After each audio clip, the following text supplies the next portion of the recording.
Great. So I do want to start my story with a little context. Fit Technologies is a female-founded managed IT services company, and we started in 1999. Our focus in the last 6 to 8 years has really been zooming in on cybersecurity as well. But just like how today there's only about 22% of women represented in cyber, back in 1999, tech broadly, it was rare to find women representation. So I have a little story early in my career here, and this was probably about 10 years ago. One of our co-founders gave me some advice, and she's one of those people who could say like four total words and command an entire room of people. So she says, Becky, when you get to a meeting, get there early and take the spot at the head of the table. So again, this is a woman who owned a technology company in 1999 and had serial entrepreneurial experience. So she's seen some things, and when she says do something, you do it. So I embrace that. And honestly, even still to this day, I take that seat. Except one day, I got there a little early. I set my stuff down at the head of the table, and I had a few extra minutes. So I said, I'm going to go grab a cup of water. I come back, and my stuff is moved. And they're sitting at the head of the table in my spot was Mickey. And she looks at me dead in the eyes, a little smirk, and she says, "This is my seat." And so ever to that day, that was the one time I took my seat and happily at her right side. Oh, I love it. That's great. There's always a stronger woman, right? Like, wow. Yeah, and I was happy to have a seat at the table with her. So absolutely. And if you know Mickey, you can totally see that story come into life. So I can totally see that. Sure thing. The food chain was reestablished. Yeah, it's good. With extreme prejudice. Yeah, absolutely. All right, everyone. Well, welcome back to another edition of the Zero Trust Issues podcast. I'm Tony Pietrocola here with Joe Marquette. Joe, how are you? I'm good, Tony. How you doing? I am fantastic. And as you heard from that great story, today we're joined by Becky Cross. Becky's Vice President of Client Partnerships at Fit Technologies. Becky, welcome. Thanks for having me, Tony. Happy to be in this seat. Absolutely. Yeah, the corner seat, right? Without getting thrown out. So look at this. Where are you sitting at your desk right now? That's what I want to know. Exactly. I'm at the head. All right. Nice. Becky, we start everything with an intro of our guest. So I'm going to roll into that. So, Becky, like we talked about at Fit Technologies, she helps organizations build strong, lasting partnerships that drive real results with nearly a decade of experience. And you're probably wondering, how could it be a decade? She's so young, but a decade of experience in client services and leadership. She's known for turning relationships into long-term success. Becky is also a podcast host with, by the way, one of the best names, right? We love it. Tech. We wanted to steal it, Becky. We did. Want to steal it. So listen to that podcast, by the way. It's fantastic. And she's also a Gallup certified strengths coach, where she helps individuals and teams understand what they do best and, more importantly, how to use it. And I will end on, she's a collegiate athlete, a great golfer, kicked my butt any day in golf. So Becky, that's not hard. Welcome. No, that's not hard. It's not hard. But Becky, welcome. We're thrilled to have you. Yeah, thanks, Tony. Tony, you just told everybody my secret, by the way. I like being the ringer, and you just kind of ruined that, but we can talk about that offline. You'd be the ringer against me. We don't want that. We don't want that. But before we jump in, Becky, maybe just give everybody a little bit of context on the background and, what you're doing at Fit. Yeah, happy to. So as you mentioned, we're a managed IT services company and very comprehensive with a deep focus on cybersecurity. And my role is to really continue to invest in our clients, whether it's early days of prospecting where they're deciding if we're the right partner for them, but all the way through their journey. And for us, the goal is really to bring people in to stay with our organization, 10, 15, 20 years even. So, as the VP of Client Partnerships, I'm really staying connected and guiding our teams and our clients through that journey. That's great. That's awesome. But I'm curious, Becky. The aspect of women in leadership, women in tech. It sounds like, and from all I can tell, you definitely have a perspective on this. So, as you look at the industry today, as you look at tech and even cybersecurity in particular, how do you see women influencing leadership in either tech, security, or both? compared to where it was maybe when you first started? Yeah. And I really care about the stories of people before me and their experiences, which is why that story I told at the start of the discussion is so important. And what I've observed and where my team's really headed in the way that they're interacting with clients is kind of reshifting from that purely technical explanation to a lot more focus on risk-based or business alignment with their technology. And I think, how we get there is typically by asking better questions. Tony, you're so great at this. You ask a lot of questions every time you interact with people. And I think when we ask better questions, instead of giving louder answers or using fear techniques, we've seen a lot of success because a lot of our clients come to us because they are not technical, they're not engineers, and their focus is wearing an entirely different hat. And they trust us to really bring that perspective and connect it back to their business. So how women plug into that equation is leading with clarity, especially in very high stress moments, which you both are no stranger to. When there's a cyber event, people aren't like, oh, all right, what's next? You're losing their mind. They're losing What's their for minds. lunch? What's for lunch? And honestly, on the break fix side of the support model that we bring to the table, people aren't calling in like, how's your day? Their screen is blue. They don't know what to do and they can't do their job. So again, kind of coming back to that clarity, bringing that clarity, and especially in those high stress moments. And I think women uniquely have this naturally, coming with that calmness, that maternal instinct. I really hope that it evolves us from that fear-based selling or discussion model to a lot more of that trust-based partnership model. And Tony, you actually hit on this on one of your earlier episodes, I think episode 3, pretty closely. Wow, I can't believe. So you're the person who listened. So Great. yeah, now we Yeah. know. Now we know who it is. We Hey, identified her. we got to stick together as podcasters and make sure you go Right? listen to ours too. Yeah. Yeah, we will plug it again. Definitely. Trust me. But what the tech is fantastic. So let Yeah. me ask you this: you just laid that out, and then you started with that story of where Mickey's like, hey, this is what you have to do, but getting back in the line here, sister, earn your thing. So when you think about the best leaders you've worked with, whether that's Mhm. at Fit or maybe where you were before, do you think it is that clarity, that calmness? Is what women maybe bring to those client relationships that improves the outcomes? Are there other things that you think are brought to the to improve as well? Well, it's an evolution, right? Mickey came with a confidence that she learned in her tenure, right? She's retired now, but she's still very active on our board. And I think that that's how she made it and grew and learned, is kind of using those very direct approaches. And I think those are great and those build confidence. I think, I'm stepping in as a mid-career professional and I've learned from the people before me and added to my repertoire with all those skills. But, then I'm bringing my unique self to it because there are generations below me that are watching, whether or not I know it. And so, my approach is through storytelling, through questioning, through use of Clifton strengths, focus. And so I think that it's when we show up authentically and we try to kind of just keep evolving, that's where the success comes in. When you speak about that authenticity, when you speak about clarity, do you see, or maybe just within your organization, how does that change? Are the men and women in leadership roles absorbing and learning from that, or do you guys see that influencing all leaders in your organization? Do you push that sort of a mentality for everybody?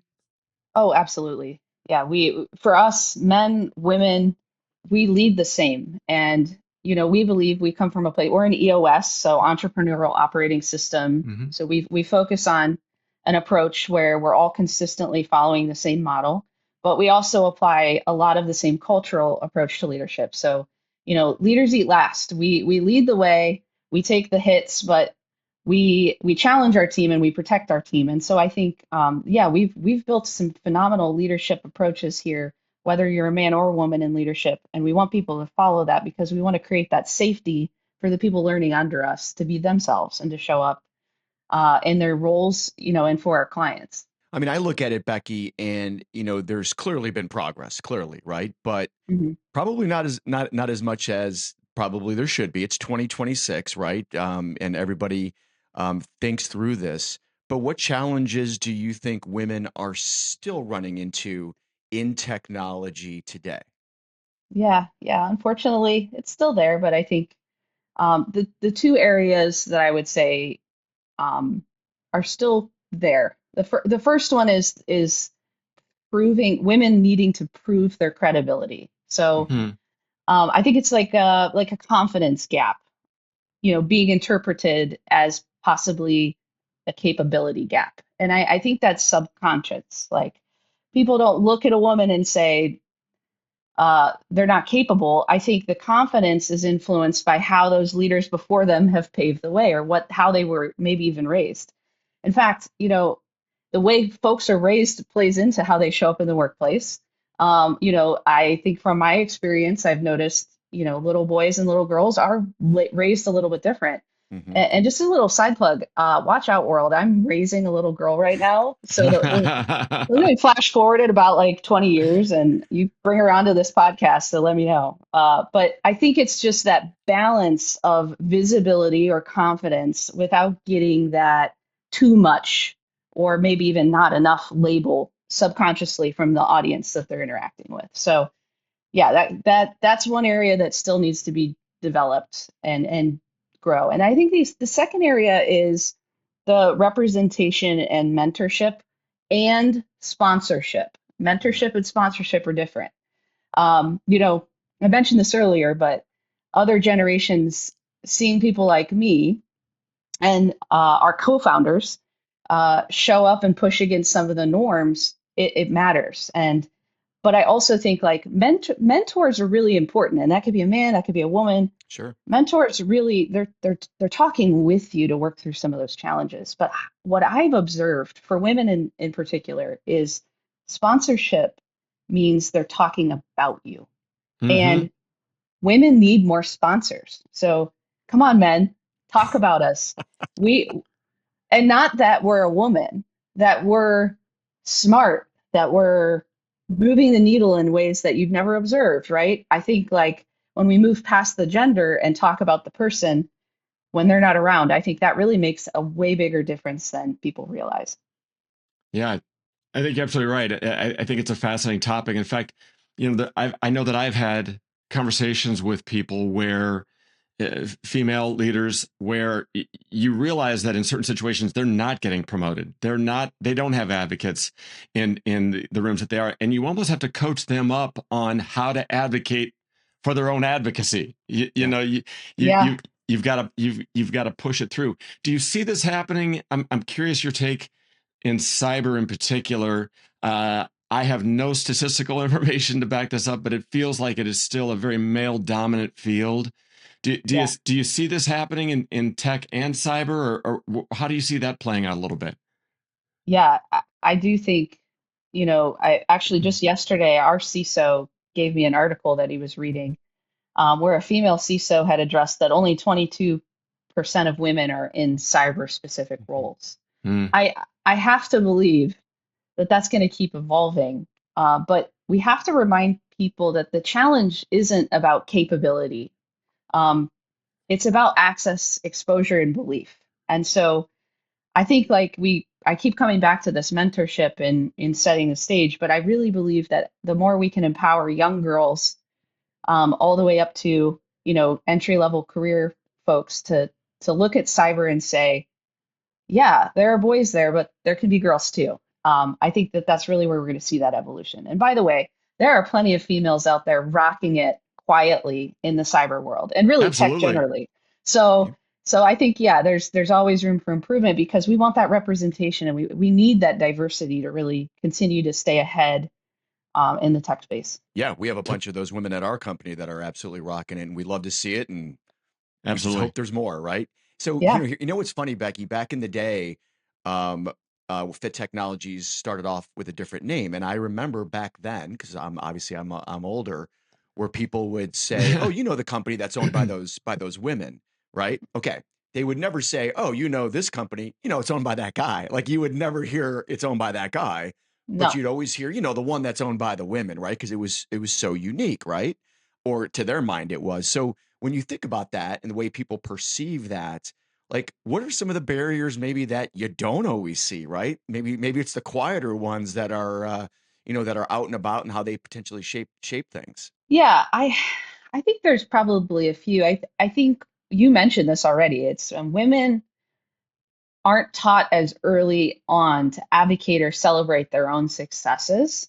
You kind of just do things, you do what's expected of you, you be a good girl. That's the thing I heard growing up. I mean, you just and I think, part of it is just telling our own story. Yeah. And then I think the other part of it is a little bit of the politics game that exists. Maybe not so much in our region. I think there's great representation, but I think it still exists, right? The stories that get told are the people with the loudest voice still. Mm-hmm. So I think that's kind of where that sponsorship paired with that self advocacy can really start telling that story about those women doing incredible things, maybe a little bit more in the sidelines instead of the headlines. Yeah, that makes a lot of sense. I mean, the you speak about the diversity, you speak about the experience, and I mean, listen, political climates aside, that I think the diverse teams have proven time and time again to be the most effective. But so many times, that can seem vague, right? Like Yeah. it's more of a platitude. You're just like, oh yeah, this is you've got to do it. You know, like why do you think, in your own words, I guess, that diverse leaderships can make teams stronger overall? How does that happen? Yeah, I think it's the perspectives people bring. i- in Gallup, which Clifton Strengths, it's the backbone of Clifton Strengths research for all these years, diverse teams are more successful because they have better representation.